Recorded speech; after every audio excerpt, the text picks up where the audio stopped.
आप सभी श्रोता बंधुओं का मेरा यानी सपना पाल का प्यार भरा नमस्कार। आप लोगन के गुड़िया के त्योहार तहे दिल से मुबारक हो और बहुत सारी शुभकामनाएं कि भगवान भोलेनाथ शेषनाग समेत आप लोगों पर अपनी कृपा दृष्टि बरसाएं, जो दुख हो दूर करें। आइए आज इसी अवसर पर एक छोटी सी कविता आप लोगों के समक्ष, जो करीब मैंने आज के 10-11 साल पहले लिखी थी, जो आज कहीं ना कहीं और भी इस तरीके का जो है समय आ रहा है कि पहले घर परिवार गांव समाज में जो मेल मिलाप होता था, जो आपसी भाईचारा होता था, मुस्लिम की सेवई हिंदू के द्वार तक पहुंचती थी और हिंदू की गुजिया की खुशबू मुस्लिम भाई के घर में आती थी। बाबूजी, आज हमारे सभी दर्शक, आप सभी महसूस करते होंगे कि किस तरह से सामाजिक परिवेश बदला है और त्योहार का तहजीब बदल गया है। और नाग पंचमी ऐसा त्योहार था जिसमें लोग झूला झूलने के साथ साथ मौसम प्रकृति का आनंद लेते थे, खान पान का आनंद लेते थे, नई फसल का रोपण होता था और साथ ही साथ जो है शारीरिक बल शक्ति को आजमाने के लिए हमारे गांव देश में अखाड़ा हुआ करता था, और जिसमें साल भर में जो विजित होता था, जो जीतता था, एक अलग तरीके की खुशबू महसूस होती थी गांव में, जो अब नहीं होती। उसी को लेकर एक कविता है हमारी कि कहाँ रही वो नाग पंचमी, कहाँ है झूले बागों में, बस भूली सी कुछ स्मृतियां रह गई हैं अब यादों में, बस भूली सी कुछ स्मृतियां रह गई हैं अब यादों में।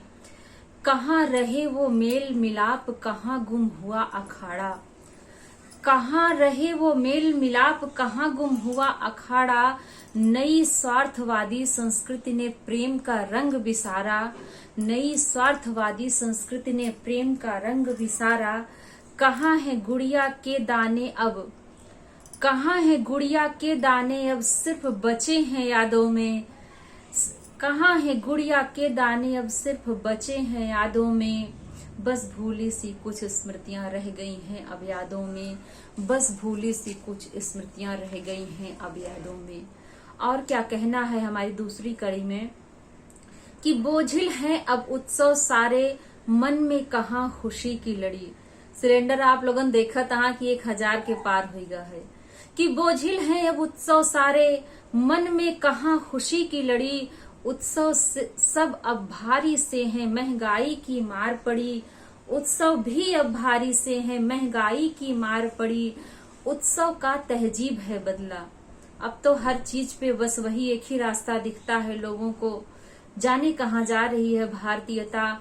कि उत्सव का तहजीब है बदला, डूबी शाम शराबों में, बस भूली सी कुछ स्मृतियां रह गई हैं अब यादों में, बस भूली सी कुछ स्मृतियां रह गई हैं अब यादों में।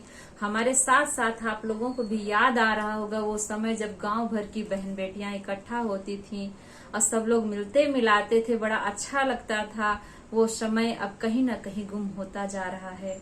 और गौर करेंगे कि कजरी की धुन छेड़ने वाली कजरी काकी ओझल हैं, कजरी की धुन छेड़ने वाली कजरी काकी ओझल हैं।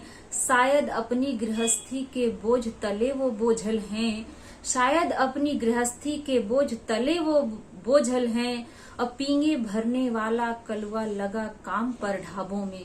जो परिवर्तन है जो देखने को मिल रहा है, रोजी रोटी की होड़ है कि पींगे, जो खुंभे वाले जो बच्चे होते थे, जो पटेंग को, जो झूले को जो है लोगों को झुलाते थे या बड़े खुशी खुशी वो झूला करते थे कि पींगे भरने वाला कलवा लगा काम पर ढाबों में, बस भूली सी कुछ स्मृतियां रह गई हैं अब यादों में।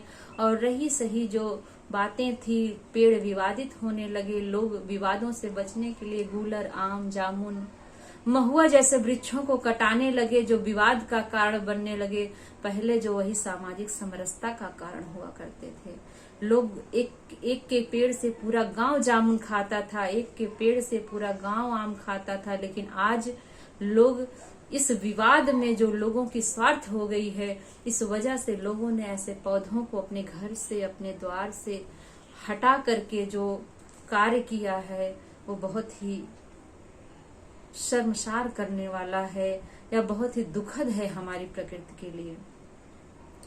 तो ठेकेदार काट ले गया पेड़ हमारे झूलों का, ठेकेदार काट ले गया पेड़ हमारे झूलों का, कर तो लो अब कुछ प्रायश्चित अब तो अपनी भूलों का, कर तो लो तुम कुछ प्रायश्चित अब तो अपनी भूलों का, कोशिश करके धुन छेड़ो, कोशिश करके धुन छेड़ो सपना इन बिखरे ख्वाबों में, कोशिश करके नई धुन छेड़ो सपना इन बिखरे ख्वाबों में, बस भूली सी कुछ स्मृतियां रह गई हैं अब यादों में, बस भूली सी कुछ स्मृतियां रह गई हैं अब यादों में, कहाँ रही वो नाग पंचमी कहाँ है झूले बागों में, बस भूली सी कुछ स्मृतियां रह गई हैं अब यादों में, बस भूली सी कुछ स्मृतियां रह गई हैं अब यादों में। अगर मेरी कविता को सुनकर आपके दिल में भी अपने गांव की याद ताजा हो गई और आपके वो खुशनुमा दिन लौट आए हों, तो प्लीज मेरे चैनल को लाइक, सब्सक्राइब और कमेंट अवश्य करेंगे। बहुत सा प्यार, बहुत सा नमन आप लोगों को। नमस्कार।